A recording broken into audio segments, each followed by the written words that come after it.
আসসালামু আলাইকুম আজকে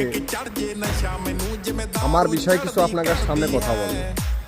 সেটা হচ্ছে কি, অনেক লোক আমার কাছে বলে যে আপনি যে এইসব ভিডিও আপনারা স্লোগান আপনি ফেসবুকে পোস্ট করেন, এর থেকে কি আপনি কিছু পান? হ্যাঁ, এর থেকে আমি কিছু পাই। কি পাই জানেন? আমার মনের ভিতরে স্লোগান মানে ভালোবাসা, যে অন্তরের যে কষ্টগুলো, এই কষ্টগুলো আমি দূর করার জন্য স্লোগান আমি কিন্তু এইসব কথাবার্তা স্লোগান আপনাদের সামনে আমি বলি। কারণ এই যে অনেক লোক বিপদে পড়ে, আমি বিপদের জন্য স্লোগান আমি দোয়া চাই। আমার কাছে অনেক লোক বলেওছে যে আপনি এর থেকে কিছু পান। হ্যাঁ, আমি পাই। সেটা কি জানেন? মনের ভিতরে শান্তি পাই। এই মনের শান্তি পৃথিবীর বড় শান্তি। এই শান্তি কেউই খুঁজে পায় না, কিন্তু আমি যেটুক শান্তি পাই, আপনারা যেটুকু আমার ভালোবাসা দিয়েছেন, তার থেকে আমি যেটুক ভালোবাসা আমি পাইছি আর যে মনের যেটুক শান্তি আমি পাইছি, পৃথিবীর কেউই কিন্তু এরকমের শান্তি কিন্তু পাইনি, কিন্তু আমি রফিকুল পাইছি। সেটা কি জানেন?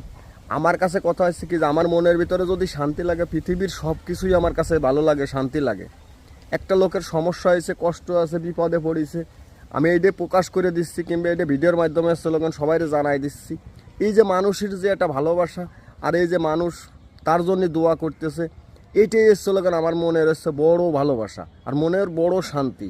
এর মতন শান্তি আমি পৃথিবীতে আমি খুঁজে পাইনি। এই কারণের জন্য আমি এই জিনিসগুলো, এই ভিডিওগুলো আপনাদের সামনে দিয়ে দিই, ঠিক আছে?